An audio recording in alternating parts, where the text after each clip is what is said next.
That's simply all is. And that is our greetings as Nuwaubians worldwide to all of the family and the listening audience over the internet. Now, our clan mother, Kamutet Mut Patauret, had relayed to us from BABAH YAANAN the proper way that we should be relating that. And that is 3 points. The first, have your hands slightly open or wider open. The second point, underneath the nose, you close your hands a little more, and then you close your hands all the way underneath the chin, and you bow to the person, put kawun.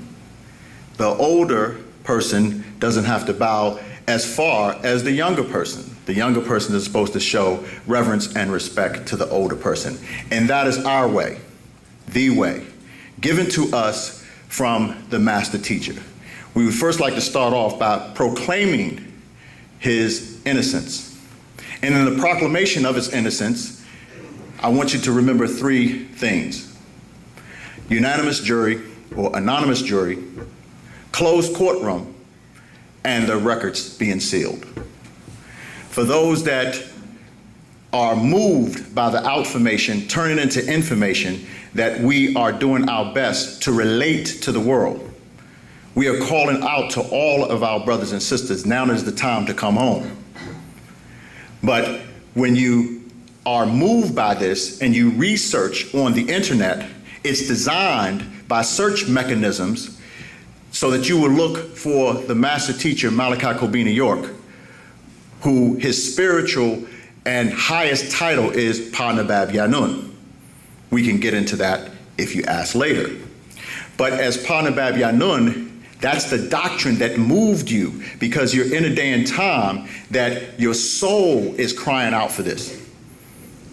All over the planet, everybody is linking back in to where they are supposed to be, their mood of vibration. But they have fixed the internet mechanism to a point where you're going to see negative campaign and slander. So if you keep in mind that there was an anonymous jury and you have a right to be tried amongst your peers, he was not tried amongst his peers. It was intentionally moved to a venue that the settlers occupied. We gave them that region back in 1721, the Yamasee Uprising.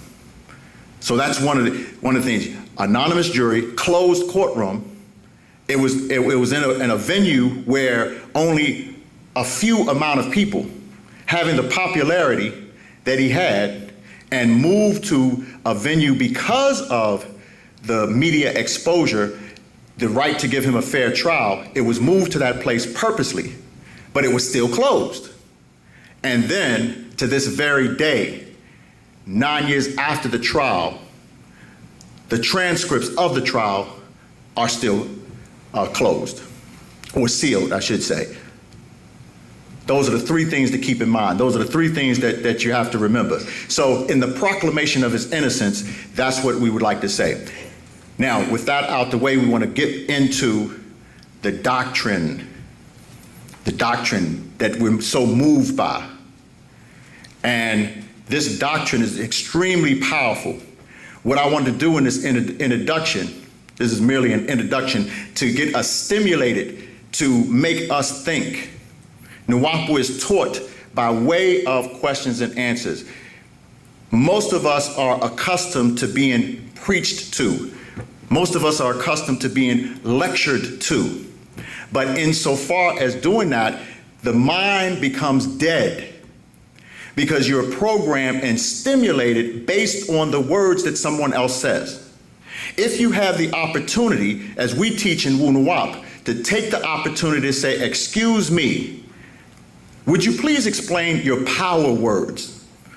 By that we mean certain words are used to generate an emotion. And most of us, we go to a venue to be moved emotionally, as opposed to intellectually. Here at this forum, we would like to move you intellectually and not emotionally. Because there's certain words that I could use, I could shout these words, and it would stimulate your emotions based on the vibration and pulsation of the words that I picked to use. But what we want to do is stimulate your intellect. And by that, we ask, bring a pencil, bring a notepad, bring the books, go through the books, study the books. One of our favorite mottos that our spiritual God and Master Teacher BABAH YAANANAN has taught us through the years is, don't believe me, check it out. Don't believe me, check it out. What he's really saying when he's making that statement is, don't believe anybody. Check out what anybody is telling you. So he's playing fair, meaning that there's certain books that he wrote in detail to explain our certain points. And what I'd like to do now, I'd like to walk you through from where we came to where we are now. We refer to this session as a newcomer's class, but it's really a misnomer. Because if we say a newcomer's class, Nuwaubians that have been studying the doctrine for, let's say, a year, 2 years, 3 years, because of the metamorphosis that it is going to and that it is changing into, they still are numb when it comes to taking on their responsibility to spread this information out to the world.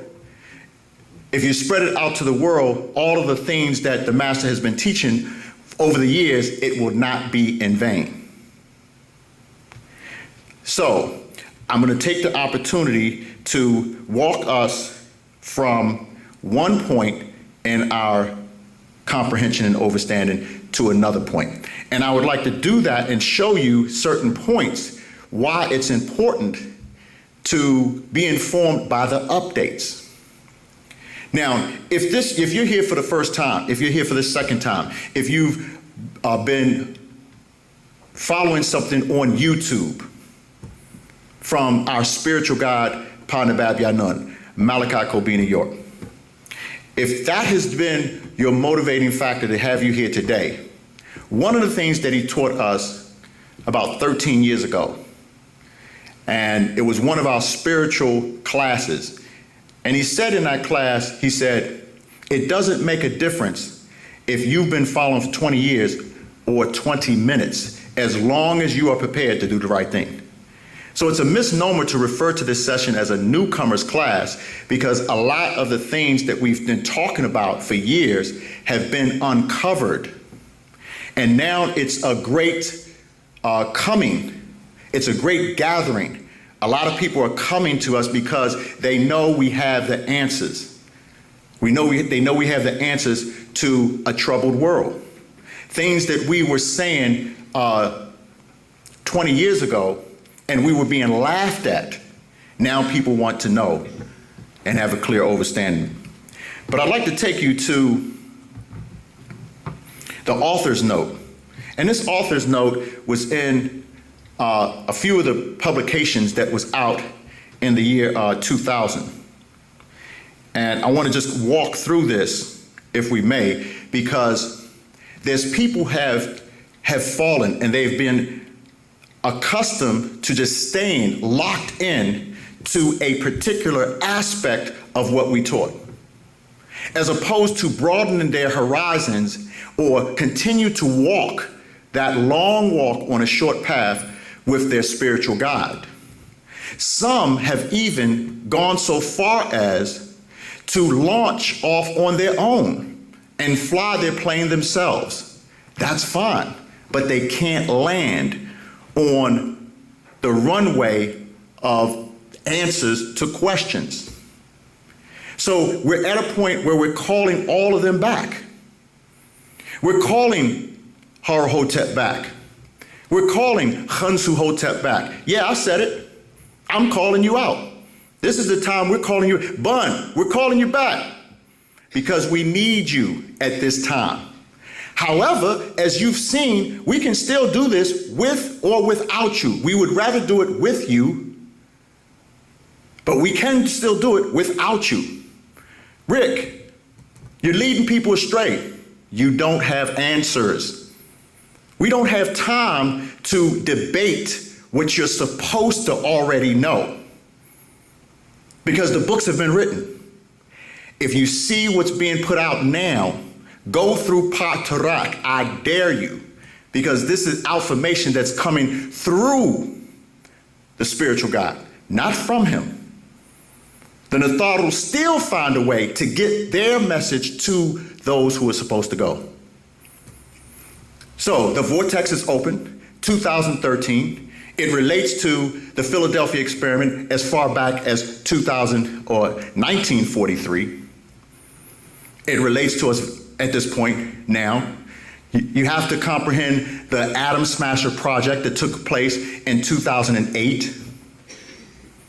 Why it changes a prophecy that was given in the Holy Tablets, that they will continue to try to abduct us up until the year 2043. So from 2003, the vortex opened 10 years ago.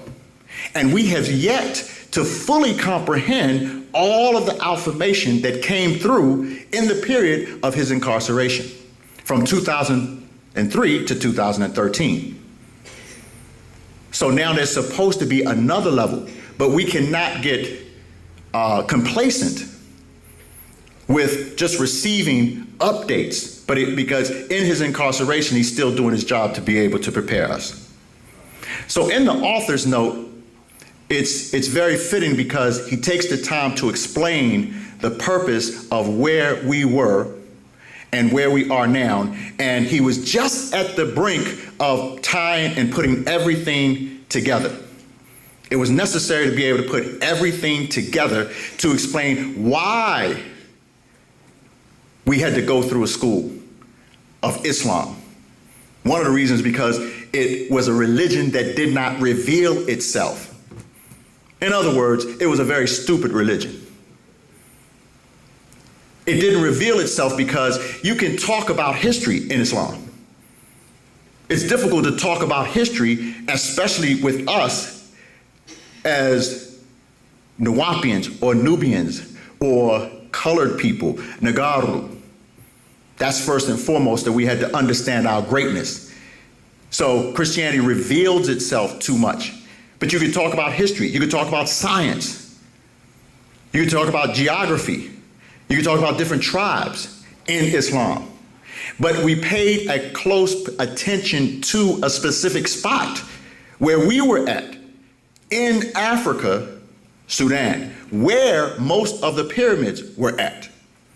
We made sure that we isolated to that point, so that even though he was teaching that and we appeared as Muslims, the name was given Nubian Islamic Hebrews.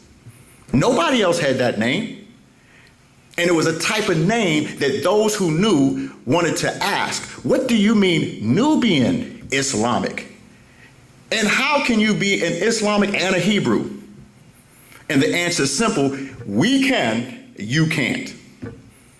So Nubian is going to take you to Sudan, where the pyramids, the majority of the pyramids were in our ancient times, before that region of Africa was converted to Islam. So while he was teaching one point, he was able to give us another point. Why was it necessary for him to have to explain that in that way? Why couldn't he just teach us what he's teaching us came to give right now, back then? The answer is he tried. We weren't ready. We weren't ready to accept Wu-Nawap. We weren't ready to accept the principles of Wu-Nawapu, Wunupu, Nabanupu, and Asanupu. The three principles that are governed by Ma'at. We weren't ready for that. So he saw that we were hypnotized based on religion. So in the author's note, let me take the time to read this. Are there any questions so far? Because that's what we're here for. All right, okay, I still gotta work to stimulate your consciousness here, so you feel comfortable with asking a question. That's fine.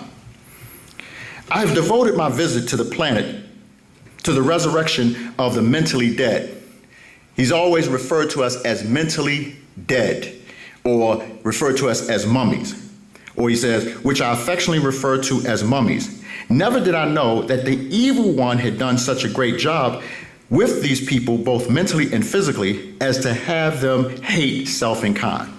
That's one of the spells. We refer to it as racial indifference. So, or anybody that knows anything about history of slavery, they would refer to it as the Willie Lynch. Willie Lynch was a slave owner from Caribbeans, from the islands. And he had a methodology of mental slavery, and that he said that that would be affecting us for years to come. And so the master teacher, the reformer for this day and time, the Mujaddid, Partner BABAH YAANAN, had to address that issue that we hate self and kind. And although he was teaching for over 40 years, that still affects us to this very day. Dark skin versus light skin, old versus young. And these were not our ways at one point. We had a way with nature, natural nature, that we have to get back to. But most of us are still being hypnotized with racial indifference because the image that we see as beauty based on the advertisement is really recessive genetically. The image that we see as being ugly is genetically dominant. It goes back to the choosing of the white doll for little kids, little girls. It was done in the 40s. The experiment was done in the 60s. The experiment was done in the 80s. Even in the new millennium, the experiment was done. And if you ask a little Nagaru child, which doll do they feel is more beautiful, they will choose the white doll. Because they don't have knowledge of self and kind, and they don't embrace self and kind. So through the media, that is still being pushed to this very day. Why? This is something that we are going up against. This is something that you have to know how great you are so that you can go out to the world to spread this message. Why? So the teachings of Partner BABAH YAANAN, Malachi Kobe, New York, will not be in vain. So we have to know that the genetic traits of dominance, it's okay to wear your hair in a natural. And you go to work that way. And dare somebody to ask why. No, you're not supposed to have dead people's hair in your hair. It affects your genetics. It affects your matrix.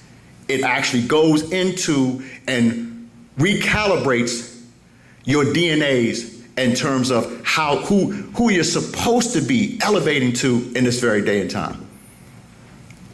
It will make it difficult you to traverse the different planes.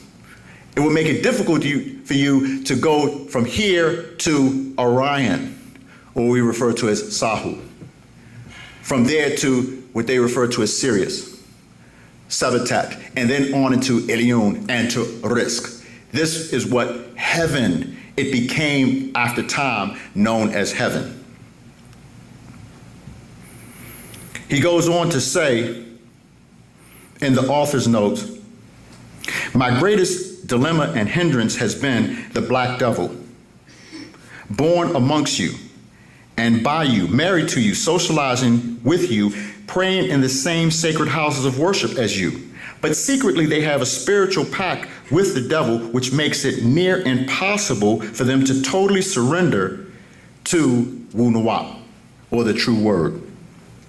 Their very nature won't let them.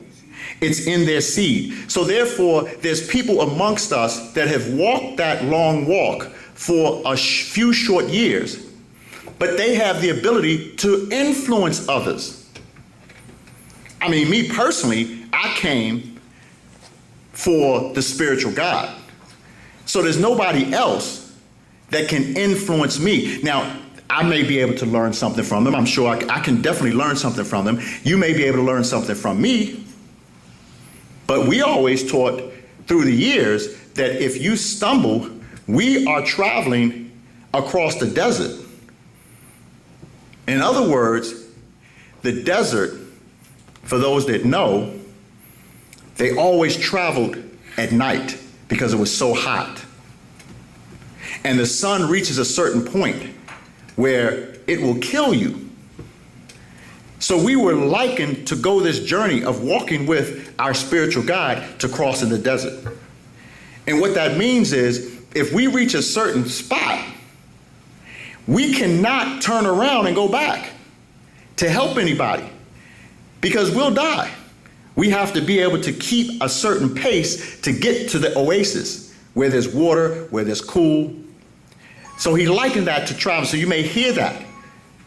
Walking a long walk on a short path, traversing across the desert.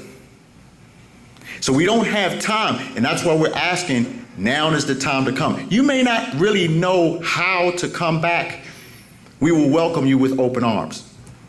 Regardless to all of the trivial arguments you had, we're still here in spite of the obstacles that you placed in our way. Mere number 12. Yeah, I said it. But we're still here, and we have a beautiful home. If more people would help, we don't need businesses. Our readership is 1 million strong. Just put $1 in the pot, and that'll help us to get further along. But back to the doctrine. Or I go from temple to temple, and I sift to find those beings that wish to become one with the Supreme in all. Those that wish to know the way, the truth, and the light of our Heavenly Father. As I am known throughout the mystical schools, the incarnation of Tehuti, Thoth, or the student of Great Tum known as Atum Re. That's where you have the 3 in 1, the Trinity. Not just God the Father, the Son, the Holy Ghost. That came years later. That's relatively modern to the time frame when the Natharu walked the earth. When God's extraterrestrials, in other words, they walked the earth. And they left what they taught in tombs, sarcophaguses, institutions of higher learning, certain places like Atlantis, Lemuria. They taught in those places, and they left information there. So at the point where they walked the earth and left that information, it became known through a lesser degree of knowledge by way of the Father, Son, and the Holy Ghost. But when you say Atum, Atun, and Amun, and they just use Amun as to end the prayers with, and they'll translate that as the faithful. But when we give our chants and prayers, we use all 4. The 4th one is the female principle, very powerful, of the mystery of darkness, and that would be Anun. Anun Re. So Anun, Atum, Atun, Amun. And the 3, it goes in 3 because the 4th one, 4, would represent the secret. 4 represents, as a true master, even though we have to listen to your slander on Facebook, we recognize now that we didn't recognize then the importance of keeping a secret. So a true master will allow you to say what you want to say and converse with you in Atum, Atun, and Amun, but you'll never know Anun because you haven't walked that walk continuously with the one who was sent to us to be able to guide us.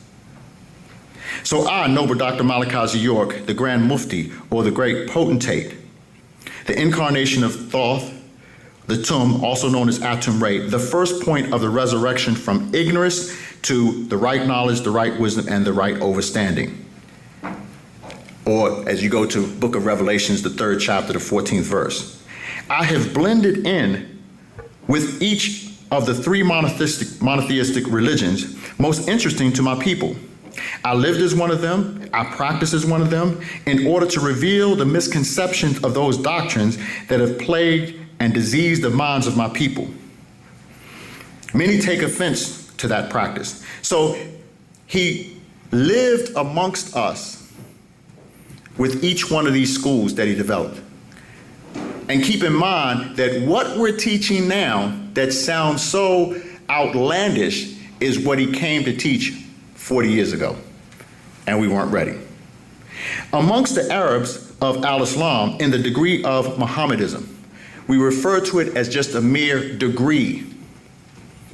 Why a degree? I'll bring your attention to one of the scrolls that he wrote about our prayer.